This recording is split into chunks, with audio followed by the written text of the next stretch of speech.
Well,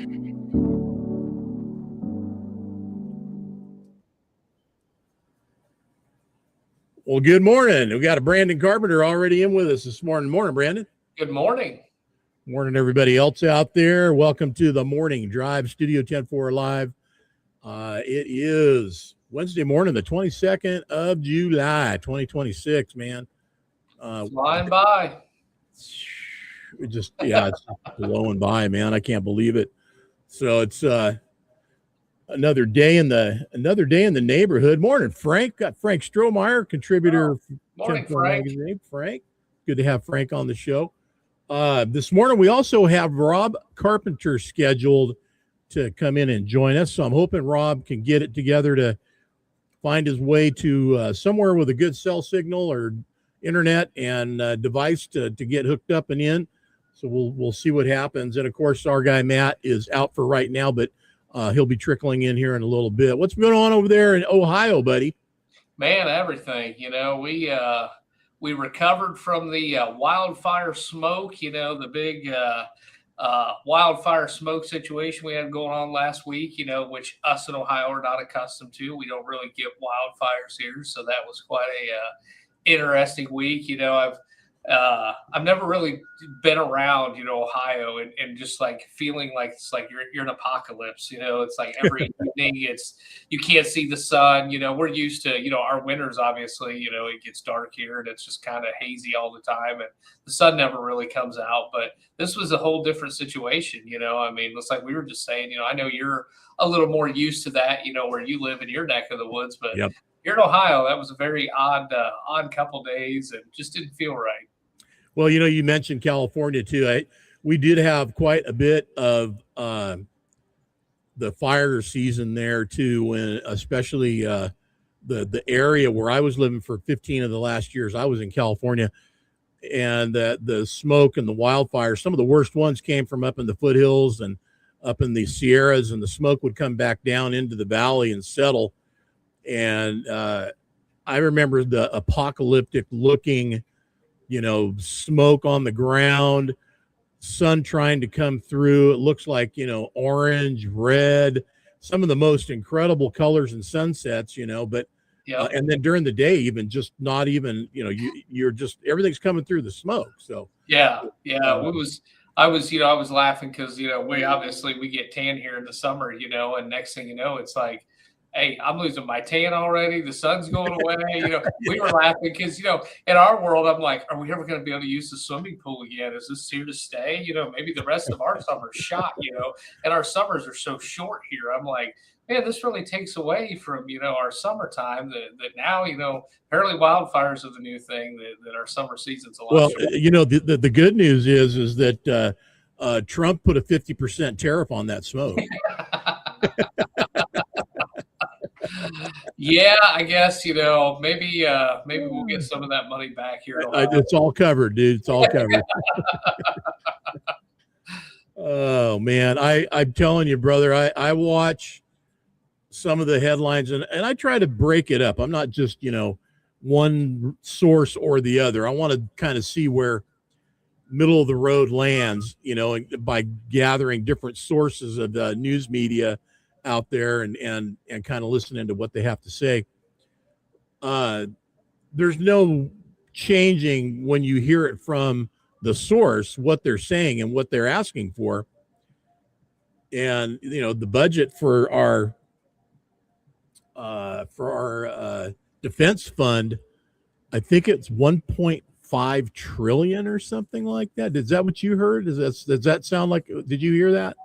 I did not hear that. I think it is somewhere along those lines. It is. We're trying to increase it, and there was obviously a lot of pushback for that. Was the last I saw anything about it, but I don't know where we currently. It's 1.11, 1.2 in there, and in between 1 and 1.5, somewhere in there. But here's the thing, and again, like I said, you listen to all the different sources, and you get the commentary. And then you hear it from the source that's telling you this is what we want, this is what we need, and this is why. And I get it.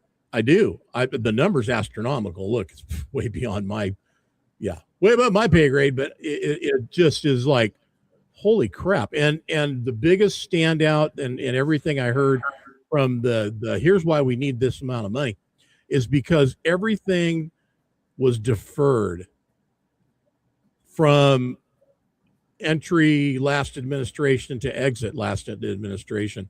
They didn't do anything. They didn't fix anything. They didn't buy anything. They didn't do anything. And so it was all deferred. Now it's time to pay the piper, and that's where we're at. So I'm thinking to myself, you're coming in as the commish, right? County commissioner, right?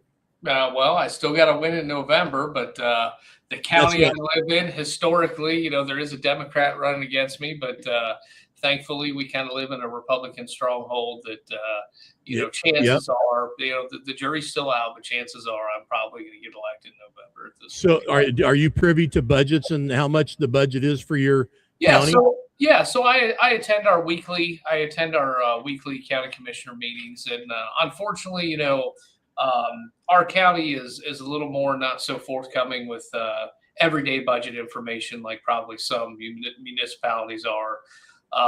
But I do know I got a pretty good handle on where we're at and what our budget is, what kind of tax money we're nowhere near the $1 trillion mark, are you?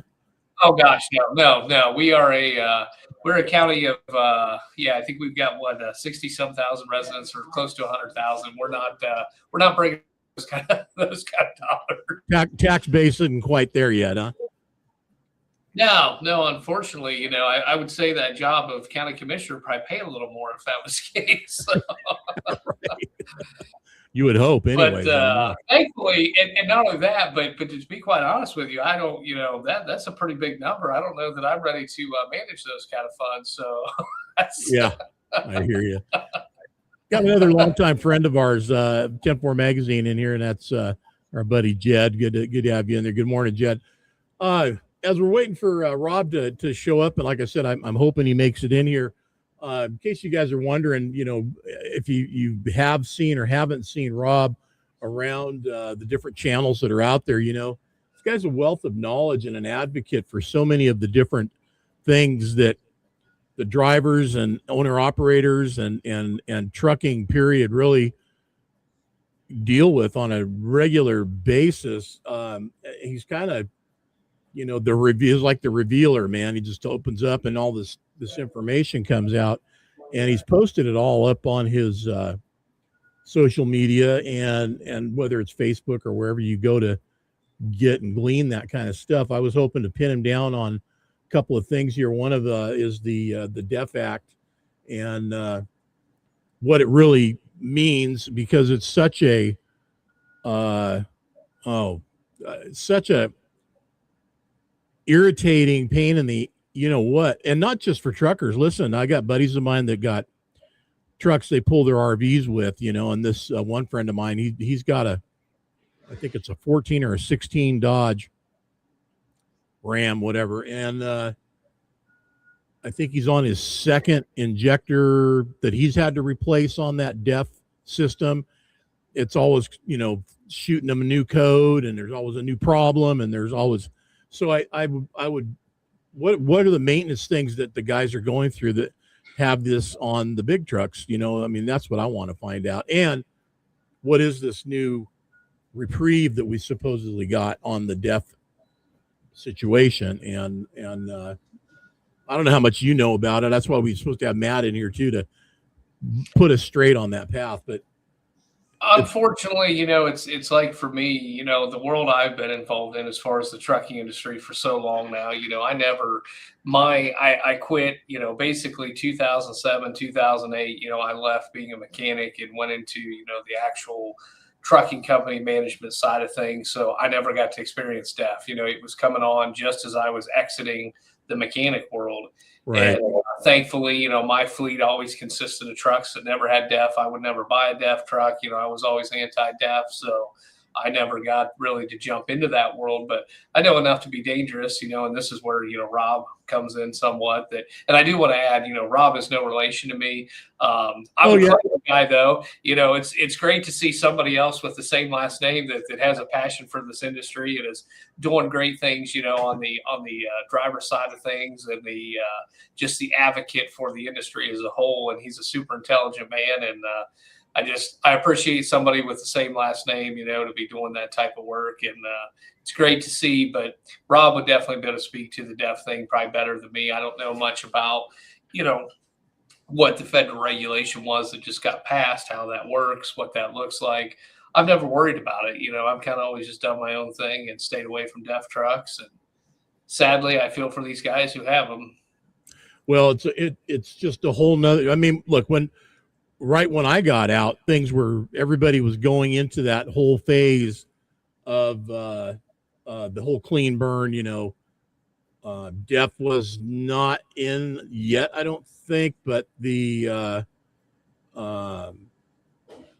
big converters were being put on the trucks, and cost of one of those units back then was like $15,000, and it was just this stupid, ridiculous ask from the EPA, and of course CARB, which is the one that in California that everybody has to deal with.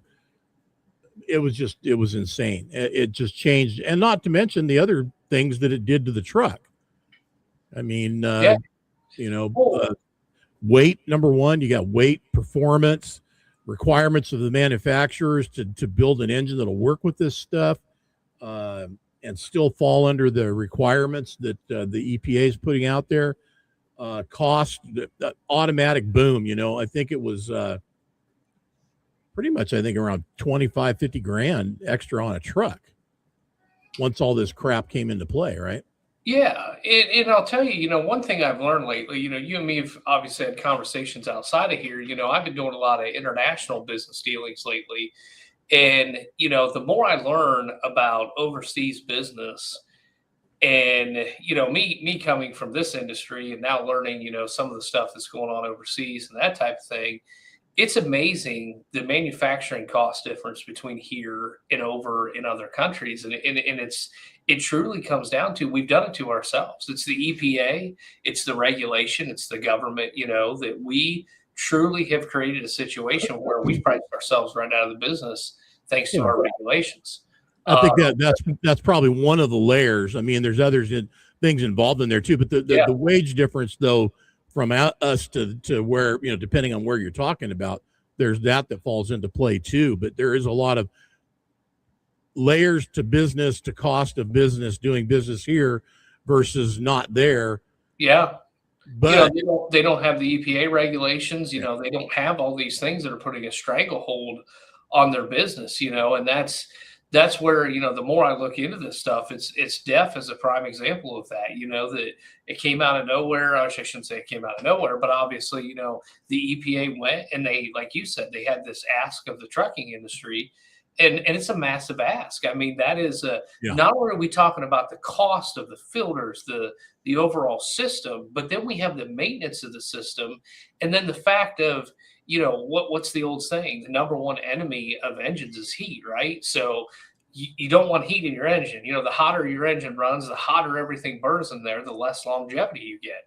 So then we took trucks that, we had finally perfected these 1,000,000-mile engines and was doing great with them, to now we're back to a 500,000-mile engine because of heat, because of all this crap we're injecting into it, So not only are the trucks more expensive and we had to put all this stuff on them, but then we're getting half the life out of them that we were getting before. Yeah. We strapped on all these other new requirements to like you said, a million mile motor, when that whole concept came out and was valid. I mean, it had to be validated. First it was, I think Series 60 diesel, Series 60 Detroit was the first one to really come out with that, and then everybody else kind of had to chase them a little bit. So as unsexy as the Detroit diesel green was, oh, come on now, come on. You're talking to a Detroit guy here. I'm just saying, man. Hey, DDAC, what they have, a DDAC 2 or 3 on my silver 92, I think it was. So yeah, we go back. But the bottom line was, it was not, it wasn't cat yellow. It wasn't Cummins red. It was Detroit, baby. Alpine green, man. Alpine green. I always, so my exposure early on in the whole diesel realm, service wise, was marine diesel, and all the marine diesels, guess what they were? They were Detroits. Yep. And oh, hey Christian, how you doing? Good morning. And Brandon, good to have you on the show. Brandon Chase, our buddy out in California. The nastiest, most disgusting repair service work I ever was a part of was old fishing boats out in Monterey, and having to reach down in the bilge and not knowing what would be in that mess, and find a wrench that you just dropped in it. And oh my God, dude, it was just. And I worked for this old cat. His name, appropriately, his name was Jimmy Diesel. I kid you not, man. Very appropriate. Oh God, this dude, Jimmy Diesel. And he was old. He was old then. I know he's long gone from this world, but he was old then. Taught me a bunch.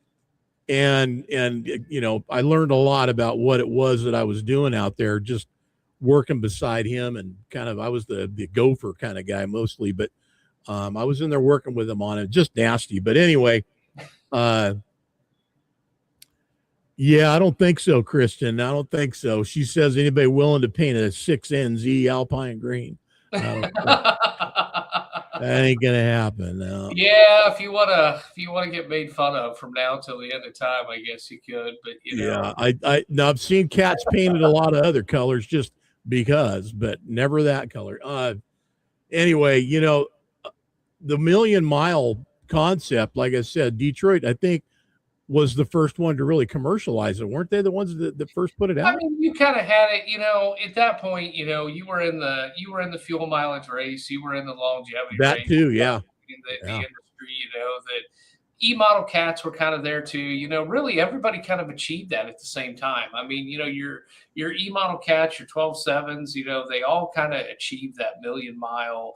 And everybody always say, well, I didn't get a million miles out of mine or whatever, but Yeah. but it was the masses. It was the masses of, okay, hey, you know what, out of let's just say 500,000 engines built, 400,000 of those made it to a million.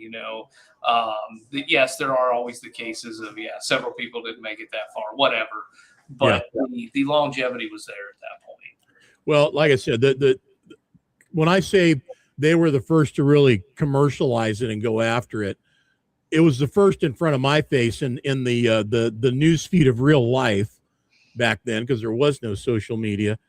It was what was out there as a million mile motor, and I think 10,000 mile motor oil changes, and that whole process of extending service cycles and not having to have them so frequently, and later to be proven that probably not such a good idea, but let's get it there and see if we can get it there. Now all bets are off again, and have been for a while. I think we're better now. We are. I mean, certain things, our oil technology, for example, some of these synthetic oils now, have proven them to be the key to a lot.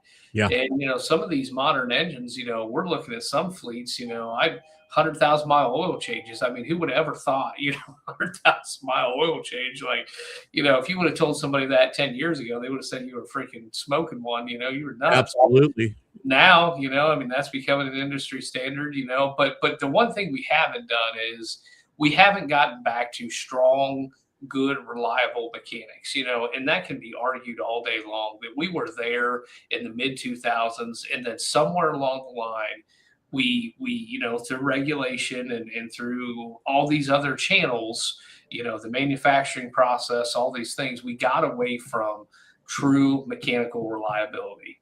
And we need to get back to that. I mean, that's really, yeah, we can stick with the long service intervals and that type of thing if the products are working, but we got to get back to true mechanical reliability. That should really be what it's all about. Well, and let me back up a little bit on what you're saying. I would say good morning to my cuz there, Chris. What's going on? Chris Darch there, my buddy from back in the day. Man, hard to believe there's a guy in this show that I've kindergarten, man. We go back to kindergarten. You right? Can remember that far back? Well, he's there. He says that's who he is. I don't know. Maybe he is, maybe he isn't. But yeah. I mean, I know, what's amazing about that is, it's the short term. It's like, what happened yesterday? I don't know. But let me tell you, man, back in 1965, we were going over to Dolly's farm, and it was a field trip from our kindergarten class of Mrs. Parmalee, right? Those are all real people, real places, real names. Yeah. Yeah, isn't it amazing? Which I think I'm developing early Alzheimer's, so I don't remember anything anymore. But I'm wearing so many hats right now; it's only to be expected. But I'm at the point of like, I was thinking about it the other day. I was like, who was my second grade teacher? I had to really sit there and process it. Oh man, I don't remember that stuff. So I had this one teacher. I hate to say hate, but hated her, man. Mrs. Roth. God, I couldn't stand her. Darch ought to remember her too, but we were, I don't know about you, but man, we had this experimental education thing going on back in those days where, you had kindergarten through 5th grade in our elementary school. And my girlfriend, Miss Julia, also went to the same elementary school as me in Carmel Valley, California. Yeah. Wow. How about that? Anyway, they had this thing where they had alpha, beta, and I don't remember all the different nuances of what that meant. Oh, Mr. Graham was awesome, man. Me and Darch, we could have a conversation. Mr. Graham was one of the most, he was a hippie educator, man. This guy would play banjo, tell stories. We had, nap time, graham crackers. I mean, all the fun shit. Anyway, this was such and nobody knew then what was normal or not. We're just kids. We're there because our parents made us go to school. So we get dropped off and go to school and do our thing, man. Yeah, we had no grades. That's what my buddy's telling me. And our bus driver's name was Roland. That was one of them. And the other guy was, I can't remember his name, man. But anyway, Roland was the old dude, he was like Jimmy Diesel of bus drivers, like Jimmy Diesel was to boat mechanics. Anyway, oh God. Anyway, I'm going down a crazy rabbit hole, but well, hey, you touched on a good topic here as far as modern events. So with you talking about school, how do you feel about the bill to leave us on standard time and not go back to daylight savings time? I like it. Let's so that's where we're at. No, I thought we were going to be. So right now, instead of the clocks going back, we're going to stay where we're at, right? Yep, we're going to stay where we're at if they get this Perfect. through. Perfect. It looks like it's hitting some major roadblocks in the Senate. It doesn't look like it's going to get passed in the Senate, unfortunately. But I'm a full supporter of it. Stay here. The argument is that basically, that in the morning, children are going to have to go to school in the dark. Well, I don't know about you, but I was in the dark anyways half the time going to school, so it really doesn't matter. Well, so it's funny you should say that. So during the 70s, yeah, Roland and Buster was the other guy, the other driver, Chris, my buddy out there. He's like, memory. Oh yeah, Buster. So there was Buster and Roland. Those were the two drivers. Anyways, in the 70s, there was the energy crisis, for those of you that were cognizant of at those times, in that era.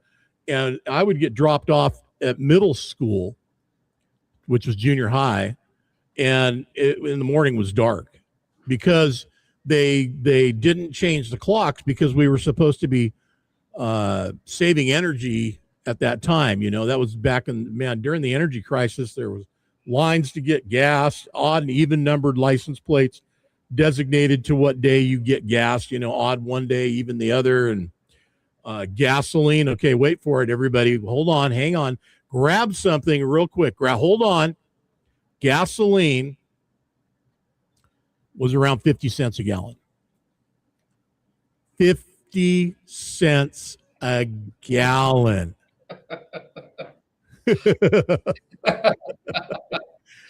Okay, guys, everybody scrape yourselves off the floor. And when I was 16 and buying my first fuel for my first vehicle, I think it was around 60 cents a gallon. Yeah. Yeah. Woo.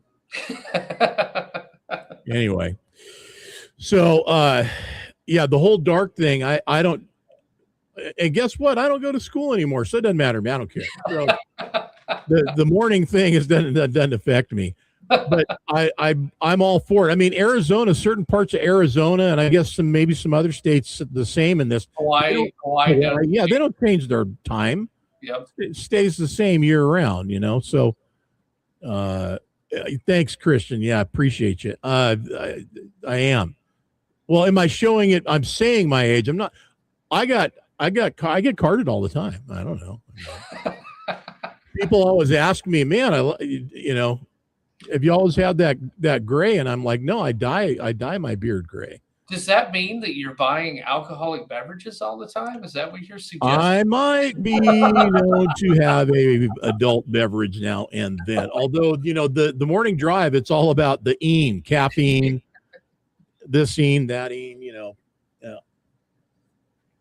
Yeah. I could see it. Yeah, I know. Right. So I actually, somebody asked me that one time, really did. And I said, no, man, I'd dye this, gray.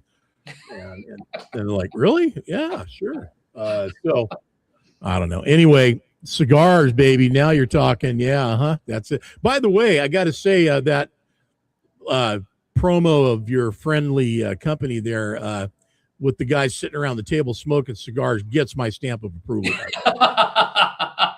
Well, you know who had something to do with that. So I was on board with that one. Well, we were kind of talking about it, and I'm like, the air quality that day was just horrible. I mean, it was to the point where, you walked outside and like I say, ours had a chemical smell to it. It was like, it didn't smell like wood fire. Like, you go to a campground and all the smoke's hanging in the air and you smell that smoky wood smell. Ours smelled like a chemical. And when you walked out the door in our high humidity, as you were talking about high humidity, between that and our high humidity level, it was heavy. It was hard to breathe. And, I'm normally a guy that like I made that post too, about a 400 big cam, if you think the air quality is bad, own one of these. Well, me running old big cams all the time and everything, I can't tell you the amount of times that I've stood in the middle of my garage, in January and fired a big cam up and smoked myself out to the point, where I'm like, man, I'm kind of feeling kind of tired. I can lay down and take a nap right now. I was fine. That time of the year, and you're in the shop and you fire that thing up, isn't there just big chunks of soot or ribbons of soot falling on you at that point? Yeah, it was funny. We rebuilt an engine one time in my shop, and I remember we were running one of those torpedo heaters like all day long, and we're really into rebuilding this B bottle cat. And, everybody was in there all day and we're all like, we rebuilt it today, and we were just hauling ass on this thing. And by evening, I'm like, man, I walk outside and it's like, I didn't realize it throughout the day, how bad it had gotten and how hazy it was in there. And I walked out and I just like, I could have laid down and taken a nap in the snow. I was so tired. I'm like, is it from the hard work on the engine or is the fact that I just asphyxiated myself in this building all day long, and truly when I went home, I realized I got carbon dioxide poisoning. That's exactly what it was. And, so the other day here, though, it was really hard to breathe. I mean, it was very hard, even for someone without lung problems.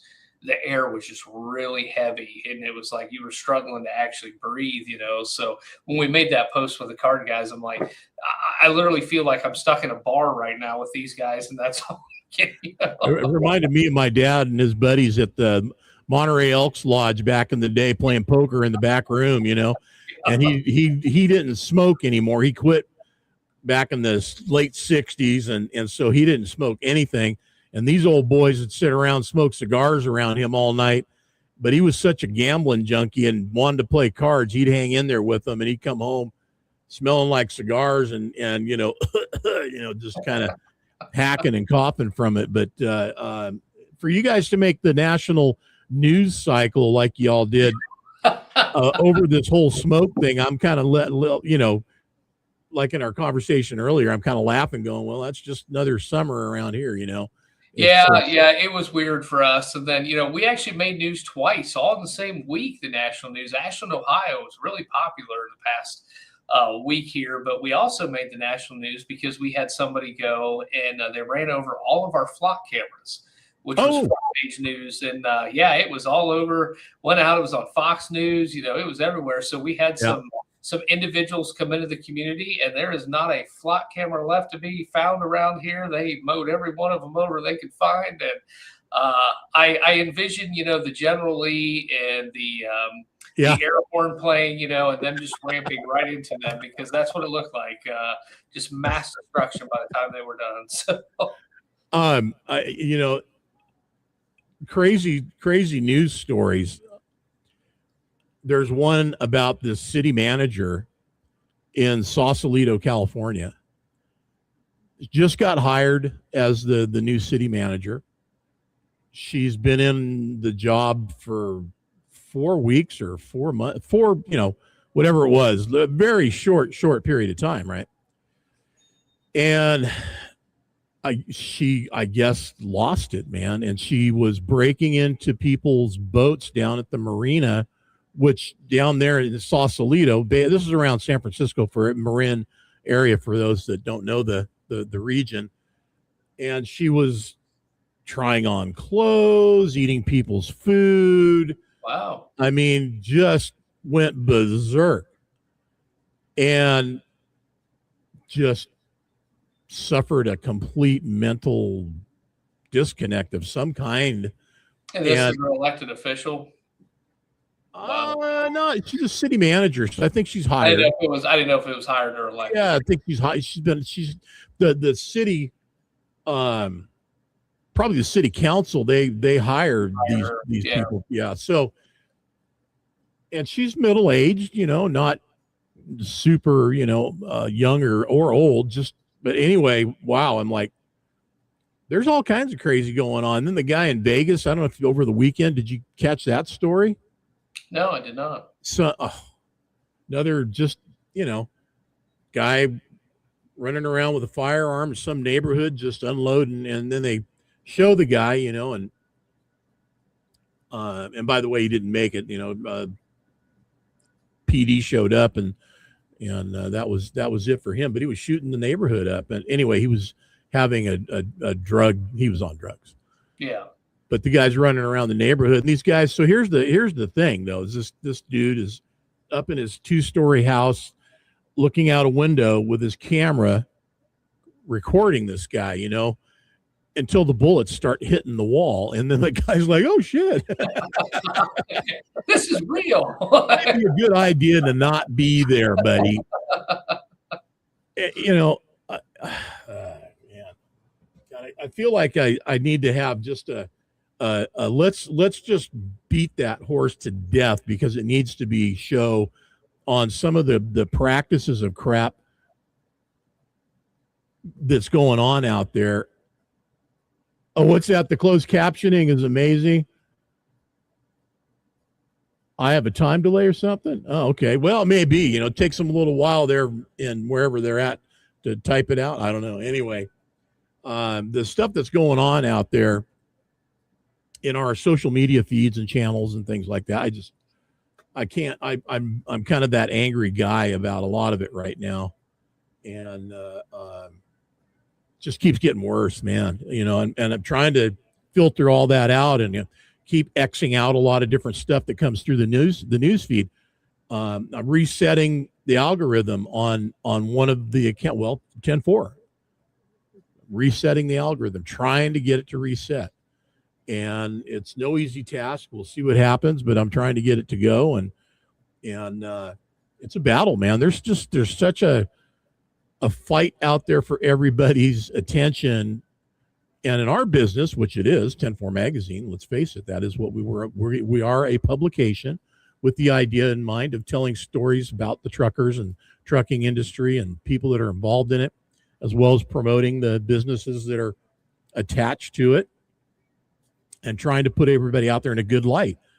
Well, the battle, is, you got us and those like us, and then you got others that are not like us, and they're out there for other reasons. And trust me, without going into what they are, there's a lot of bad ones. There's a lot of bad actors, put it that way. And you guys be careful, man. Think of it this way. I'll say this much about it today. Think of it this way. You're walking along and you're really thirsty and you see a pond. Not really sure, but it's water, but you're not sure. Or are you? Or you just don't care. Are you going to drink that water, or are you going to pass and wait till you can get somewhere where you know it's safe? So just be careful where you guys are drawing your water from, man, because what's out there, there's a lot of bad stuff out there. And what you think might be the most innocent, if you attach yourself to it, look out.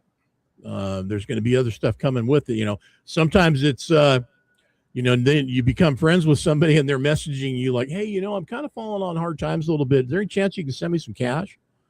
Or they straight up steal your identity and clone your account. And that can happen very easily because a lot of folks that we know, they're just in this for the fun and they don't protect themselves and their accounts and safeguard what they've got going on. So it becomes a free-for-all for a lot of these people. They're out there looking for you to take what you have. And it might be your innocent group of friends that you just are friends with. And yet these guys or gals are there for other reasons. That's enough said. Let me see if I got a message here from our buddy Rob or anybody. And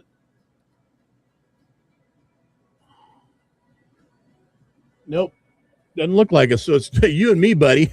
Well, I just got a message from Matt. I just checked, and he's dealing with some issues with what he does on his end of contracting. So he's busy with that right now. He may be in. He's working on it, so he's trying to get over to us. But it's got a timeline. He has to get it done in, and it's a last minute issue. So we'll see if Matt jumps on. But well, we're missing Rob's out there in the world. Fighting the good fight, I'm sure. God only knows where in the world he is. That man's all over the place. I don't know where he's at. I chatted with him yesterday and then this morning early, and like I said, he was supposed to be in here with us, so I'm hoping he does get a chance to make it in. But anyway, this our conversation originally was on the Deaf Act and what's going on with it and where it's at. Half true, half not true, I guess, is the deal. Hey, Chris, thanks for dropping in, buddy. And getting old. Yeah. Hey, man, I hope you're all right. And get a new one. There's plenty of them out there. Just be sure you got the right guy to take care of it. My buddy Chris looking to maybe get a hip replacement. That's a whole nother show right there. Shoulders, hips. It's like, whew, man.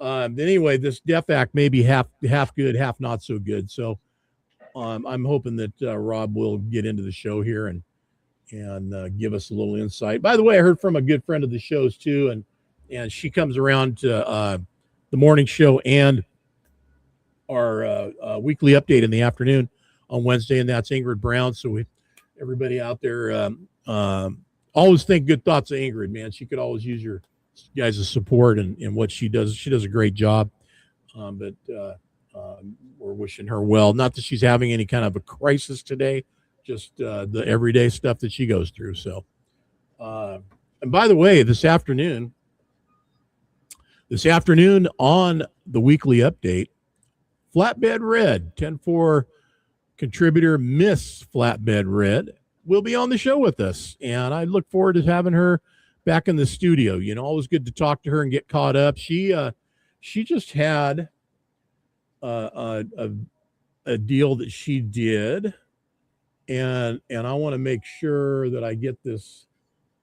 Yeah, there she is. So Bethany Lynn Hunt, Miss Red, Miss Flatbed Red, just did a video with her, and it's up on her YouTube channel. Go check that out, everybody. But in fact, I haven't. I started to watch it and ran out of time.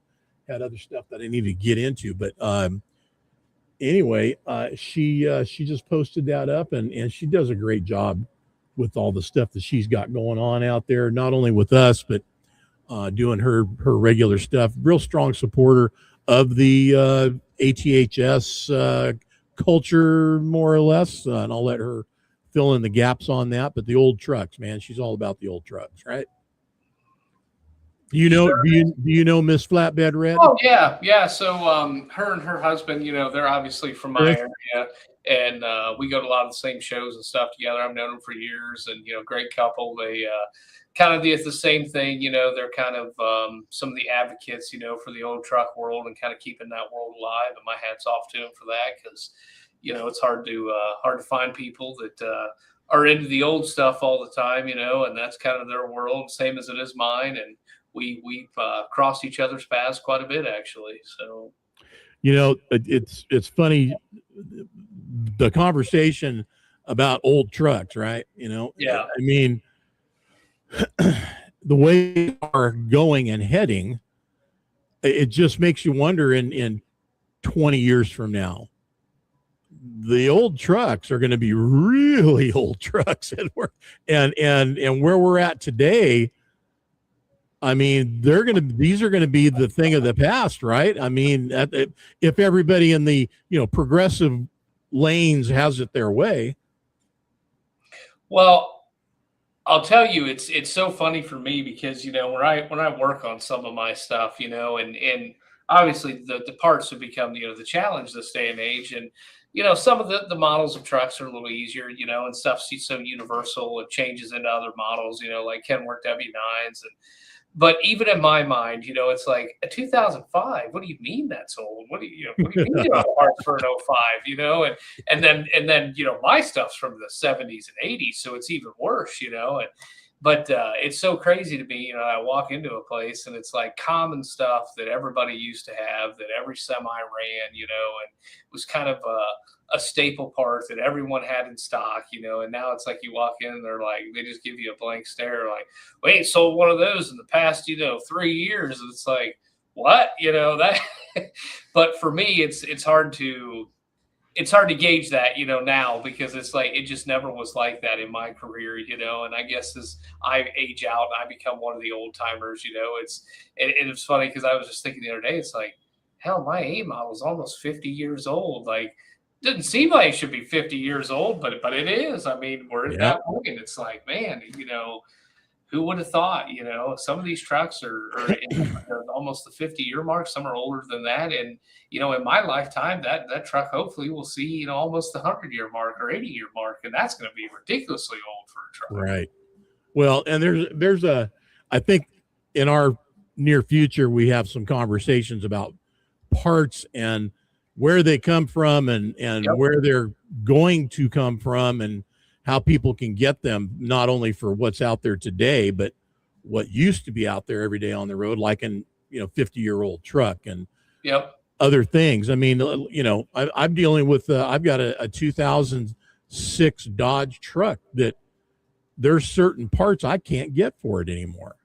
Yeah. I have to buy used salvage parts, you know, that are sitting around, and these salvage yards know what they got, you know, and so they're like, oh yeah, you want that? Yeah. You might want to have a seat where I tell you how much it costs. Yeah. Remember when gas was 50 cents a gallon? Yeah, well, it ain't anymore. I've literally, you know, that's funny too. Like now, you know, where I take on these restoration projects, and you know, I've always got, as you know, I have a whole fleet of old trucks that I'm, got, and I'm always restoring and making better. And thankfully, and I'm so thankful for this, that almost every truck that I like, that I'm really into, thank God, like almost all of them, they have flat glass windows. Like all the shit that it's hard to have remade, at least you can still get flat glass. You can cut flat glass. It'll probably be around from now till the end of time. Like I don't got to worry about, hey, a bird flew into the windshield. You can't get a windshield for this thing anymore. And then I have one or two like 4070 cabo, where they don't make the windshields for those anymore. It's like I got to stock 4 extra windshields just in case something happens in the next 20 years. And yeah, no, that's a reality. And so listen, back in the day, man, big news back in the day was when you got the flyer from your local, in my case, Peterbilt dealership, and it had, the glass was on sale. So stock up. Yep. And everybody did, you'd buy your pieces of glass for your truck. And that way you could put fresh glass in coming out of winter and go into spring and summer and have fresh glass. Yep. Well, and that's like there, you get an old truck, and it's like I tell people, like, because there's younger guys that, they want to get a semi, and they're looking at one, they want to restore. And I'm always like, you got to be really careful. I mean, it's just like a Ford. Where do you get parts for a Ford? And some things are interchangeable, but where are you going to get parts for a Ford this day and age? Like you buy an old 9000 or something, or even a 9000 cab over. Where are you going to get stuff? I mean, it's just not out there. No, well, that goes to either having a specialized parts distributor of some kind out there in the world that does that sort of stuff. Yeah, might know one, and and then the other thing is, the whole salvage process. It has, I think, instead of, people junking stuff and scrapping it, there has to be that thought, well, hey man, this is probably going to be worth a lot more money if we salvage it, than scrap it. And I know that's been going on for a long time, but I mean, probably more conscious of it now than ever. I mean, certain things, that. Well, I don't know though, because, I just seen a post the other day. There was a beautiful Kenworth bullnose cab over that got taken to a scrapyard, and somebody snapped a picture of it, on the scrap pile. And it's so hard to tell this day and age, because is it AI? Is it real? Is it? Yeah. But it looked pretty real. And the guy said, man, what a shame. Guy just came in and brought this old bullnose in, and it looked straight as could be. It looked perfect condition. And, obviously it was an older truck, like definitely would have been worth a lot of parts. And they just threw it on the scrap wrong there, man. Yeah, and even the scrap company's like, hey, we got to scrap this thing. We can't resell anything off of it. They were truly a scrapper, and it's like, man, and I'm sure that stuff still happens out there. But boy, it's sad whenever it does, because some of these parts have really shot up in value. That the days of going and buying, a $3,000 parts truck are over with. They're not out there. Well, and that's the thing. That guy, I mean, there's where social media has value, is if that guy would have put that truck into, count them how many different classic truck groups are online, it would have been gone that day. Yep. Yeah, absolutely. For as rare as somebody would have just ate that thing up. And maybe they already had one in the yard. They needed something for it, or whatever the case may be. Maybe this was going to be the starting point, and they were going to look for more like it, whatever. The whole thing failed there, man. I'm sorry. I don't know the circumstances, why that truck would end up in a scrap heap. Instead, it should have been absolutely salvaged and saved, man. What a bummer. Yeah, that was really sad. So I'm sure, there's still situations out there where these trucks are getting scrapped, and they're, and it's like the scrappers, they don't care. They just want the steel, they're not worried about what the actual part value is. Never mind the fact that you're going to get, $500 out of the freaking aluminum when you could have got, $4,000 or $5,000 for the truck as a whole, for parts. So, well, and I mean, I'm going to break it down into the simplest of terms. They're looking to fill a container and send it back to China. Yeah. Yep.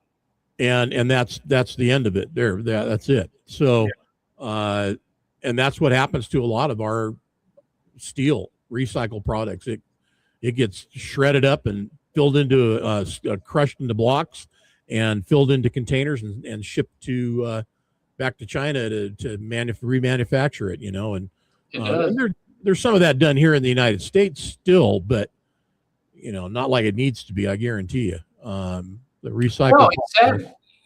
That's one thing I've been learning too with some of this international business that,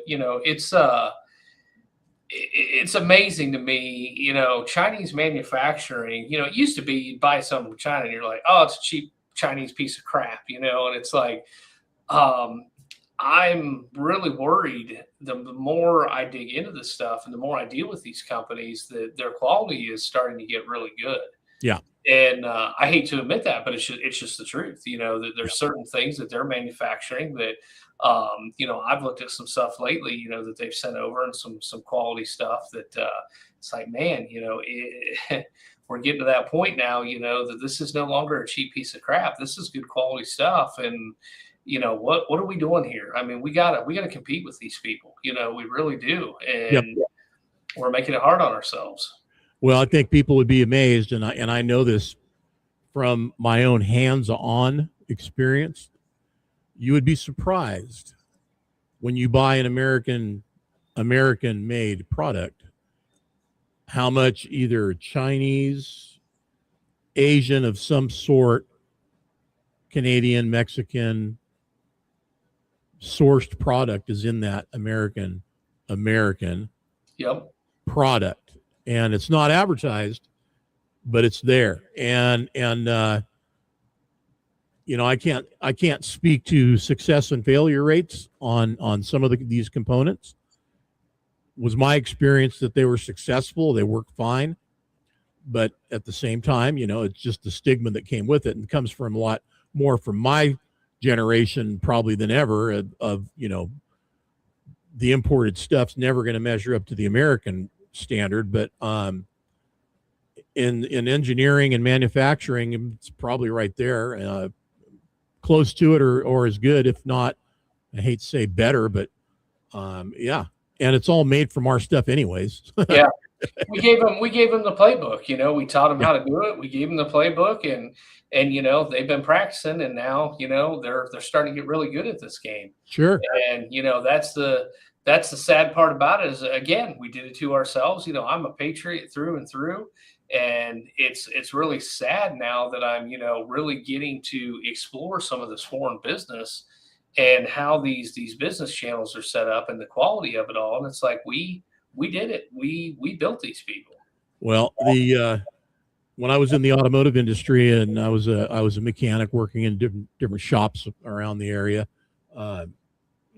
amongst us mechanic guys, we would kind of laugh about the fact that we would make it and they would copy it and make it better and then send it back to us, and that was kind of the truth of it, really. I mean, they would look at it and now listen, not all of it. Okay. There was a lot of stuff that came back and it was just flat out junk, man. I mean, It's like, okay, if you're going to make this thing because you copied whatever somebody else did, you ought to at the very least, make some of these improvements that need to be made, or improve your process to at least make it as good as the one you copied. It didn't always happen. But that being said, this has been a long ongoing process, nothing new. All right, man. Listen, we're almost up at the top of the hour, and we'll scoot out of here. I'll be talking to you shortly. Yep, I'll call you here shortly, and we'll carry on what we need to carry on in conversation. Everybody, thanks for tuning in. A lot of the old friends that came in this morning, thank you guys, and all you out there that didn't make any comments. I know you're there, so but thanks for tuning in. Anybody on the playback, you guys check it out. Appreciate you. And thanks for supporting us in what we do, me and Brandon and Matt and all the guests that show and sometimes don't make it. But our thoughts out there to Matt, get her done, and Rob, we hope to get you in here another time. This afternoon, again, Miss Flatbed Red on the weekly update. That's 5 p.m. Pacific time, and whatever time it is, wherever you're at. Kristen, good to have you on the show. I'm watching you, girl. Good job on yours, and we need to get you in on Studio 10-4 Live on the weekly update and do a follow-up on your show that you had. So like to hear how that all went and how it turned out. So till this afternoon, we'll see y'all later. Brandon, take care, my friend. Yep. Have a good one, everybody. All right, everybody. We out of here.